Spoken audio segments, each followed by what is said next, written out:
नमस्कार दोस्तों, स्वागत है आप सभी का आपके अपने YouTube चैनल आचार शिक्षा केंद्र में। तो कैसे हैं आप सभी? आशा है आप सभी बहुत अच्छे होंगे, स्वस्थ होंगे, मस्त होंगे और व्यस्त होंगे। चलिए शुरू करते हैं आज की कक्षा। कल हमने पढ़ा था कर्म के आधार पर क्रिया के भेद। आज की कक्षा में हम पढ़ेंगे रचना अथवा प्रयोग के आधार पर क्रिया के भेद। जैसे कि आप देख सकते हैं, प्रयोग के आधार पर क्रिया के 5 भेद हैं: सामान्य क्रिया, संयुक्त क्रिया, नाम धातु क्रिया, प्रेरणार्थक क्रिया तथा पूर्वकालिक क्रिया। अब हम पढ़ेंगे इसमें इन सब की परिभाषाएं उदाहरण के साथ। सबसे पहले परिभाषा देखेंगे, प्रयोग या रचना के आधार पर क्रिया के भेद। अभी हम प्रयोग या रचना के आधार पर क्रिया के भेद की परिभाषा पढ़ेंगे। जब क्रिया का वर्गीकरण उसके प्रयोग एवं रचना संरचना के अनुसार, रचना को ही संरचना कहा जाता है, के अनुसार किया जाता है तो उसे रचना अथवा प्रयोग के आधार पर क्रिया का वर्गीकरण कहते हैं। वर्गीकरण का अर्थ होता है बच्चों अलग अलग भागों में विभाजित करना। तो इसको 5 प्रकार के से हम देख सकते हैं, 5 भागों में विभाजित किया गया है: सामान्य क्रिया, संयुक्त क्रिया, नाम धातु क्रिया, प्रेरणार्थक क्रिया तथा पूर्वकालिक क्रिया। सामान्य क्रिया। सामान्य क्रिया की परिभाषा इस प्रकार है: जिस वाक्य में केवल एक ही क्रिया का प्रयोग हो उसे सामान्य क्रिया कहते हैं। पहचान: वाक्य में केवल एक क्रिया होती है, कोई दूसरी सहायक क्रिया नहीं होती। उदाहरण, राम दौड़ता है, तो यहाँ पे राम करता है, दौड़ता है क्रिया है। बच्चा खेलता है, इसमें खेलता है क्रिया है। पक्षी उड़ते हैं क्रिया है। सीता गाती है क्रिया है। आप इसको ऐसे भी देख सकते हैं, इसमें ज़्यादातर अकर्मक क्रियाएं आती हैं। इन सभी वाक्यों में केवल एक ही क्रिया प्रयुक्त हुई है। ध्यान में रखिएगा, ज़्यादातर अकर्मक क्रियाएं आती हैं। स्लाइड 3 है, संयुक्त क्रिया। रचना के आधार पर क्रिया का दूसरा भेद है संयुक्त क्रिया।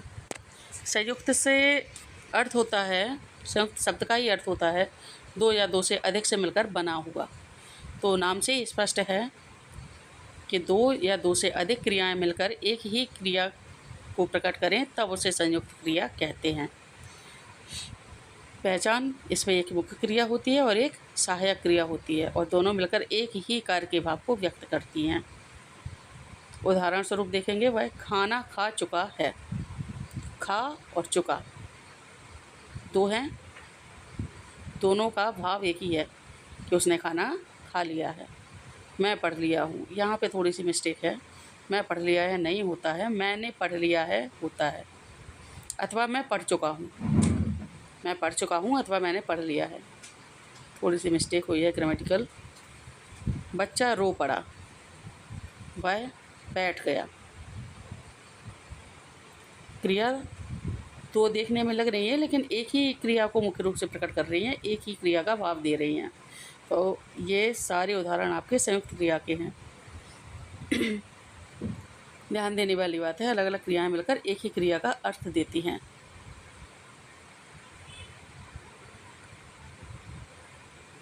अब देखते हैं नाम धातु क्रिया।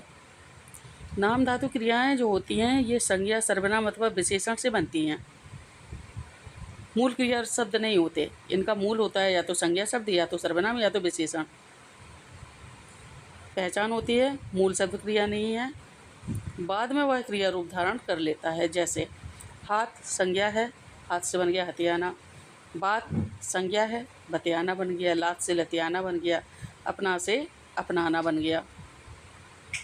और अधिक उदाहरण नहीं है इसमें, जैसे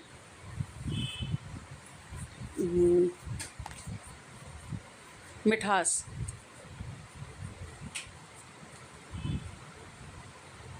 हाँ मक्खियाँ भिन भिनाती हैं, तो ये भिन भिनाना नाम धातु क्रिया हो जाएगी। यहाँ पे भिन भिन एक शब्द है और उससे बन गया भिन भिनाना।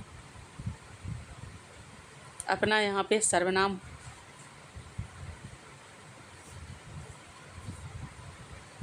अपना सर्वनाम नहीं, हाँ अपना सर्वनाम हो सकता है, सर्वनाम से बना है। विशेषण से देखेंगे तो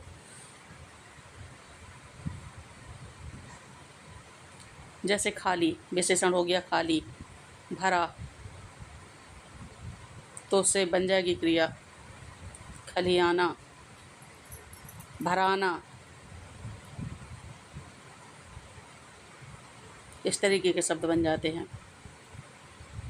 प्रेरणार्थक क्रिया, इसमें कर्ता स्वयं कार्य न करके किसी दूसरे से कार्य करवाता है, तब उसे प्रेरणार्थक क्रिया कहते हैं।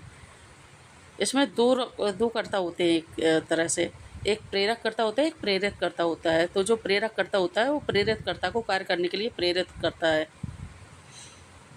पहचान यही है, कार्य किसी अन्य व्यक्ति से करवाया जाता है, कर्ता स्वयं नहीं करता। जैसे उदाहरण दिया है, पढ़ना पढ़वाना, लिखना लिखवाना, करना करवाना, बनाना बनवाना। तो यहाँ पे हम कह सकते हैं, कुछ वाक्य देख लेते हैं, क्योंकि इसमें उदाहरण स्वरूप नहीं दिए, कुछ वाक्य देख लेते हैं। जैसे अध्यापक ने बच्चों से पाठ पढ़वाया, तो यहाँ पे अध्यापक प्रेरक करता है और बच्चे प्रेरित करता है। अध्यापक ने बच्चों से कार्य करवाया, खुद नहीं किया। लिखवाना, इसी प्रकार से हम कह सकते हैं कि अध्यापक ने बच्चों से निबंध लिखवाया। करवाना, बनवाना, कोई किसी कार्य को करवाए, स्वयं ना करके कोई किसी से कोई चीज़ बनवाए, खुद ना बनाए। जैसे अध्यापक ने बच्चों से चित्र बनवाया, तो ये आपके प्रेरणार्थक में ही आ जाएंगे। पूर्वकालिक क्रिया, जब मुख्य क्रिया से पहले कोई दूसरी क्रिया पूरी हो जाए तो उसे पूर्वकालिक क्रिया कहते हैं। और इसकी सरल पहचान होती है, इसमें कर आता है। देखिए यहाँ पहचान में दिया भी है, पहले एक कार्य पूरा होता है, उसके बाद एक कार्य पूरा होने के तुरंत बाद दूसरा कार्य शुरू हो जाता है। और यहाँ पे ज़्यादातर करके आदि शब्द आते हैं, पहचान में भी आ गया आपकी। उदाहरण स्वरूप देखेंगे, वह खाना खाकर, तो उसने पहले खाना खाया और सो गया, लेकिन यहाँ पे पूर्वकालिक है तो खाकर सो गया। पानी पीकर विद्यालय गया, पढ़कर परीक्षा दी, नहाकर पूजा की। ये सभी आपके पूर्वकालिक में आ जाएंगे उदाहरण। अब एक बार फिर से दोहरा लेंगे कि रचना के आधार पर क्रिया के 5 भेद होते हैं: सामान्य क्रिया, संयुक्त क्रिया, नाम धातु क्रिया, प्रेरणार्थक क्रिया तथा पूर्वकालिक क्रिया। अब ये 2 पॉइंट इसमें परीक्षा की दृष्टि से बहुत महत्वपूर्ण है, तो ये आप ध्यान में रखिएगा। सामान्य क्रिया में केवल एक क्रिया होती है, संयुक्त क्रिया में 2 या 2 से अधिक क्रियाएं होती हैं। बाकी इसमें पॉइंट दिए नहीं हैं, आप चाहे तो नोट कर सकते हैं। नाम धातु क्रिया संज्ञा, सर्वनाम अथवा विशेषण से बनती है, ये मूल क्रिया शब्द नहीं होते हैं।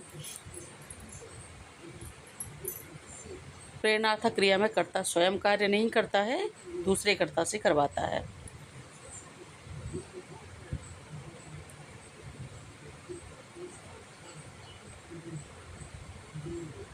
और पूर्वकालिक क्रिया में एक कार्य समाप्त होने पर तुरंत दूसरा कार्य शुरू हो जाता है। तो चलिए आज की कक्षा यही समाप्त करते हैं। आशा है आपको समझ आया हो। वीडियो में अंत तक रहने के लिए धन्यवाद। वीडियो को लाइक करें, चैनल को सब्सक्राइब करें तथा शेयर करें अपने दोस्तों के साथ। शाम को मिलेंगे रचना के आधार पर क्रिया के भेद की प्रश्नोत्तरी में। तब तक के लिए स्वस्थ रहिए, मस्त रहिए और व्यस्त रहिए। व्यस्त रहना बहुत ज़रूरी है दोस्तों, क्योंकि खाली दिमाग शैतान का घर होता है। तो मिलेंगे शाम को, तब तक के लिए नमस्कार।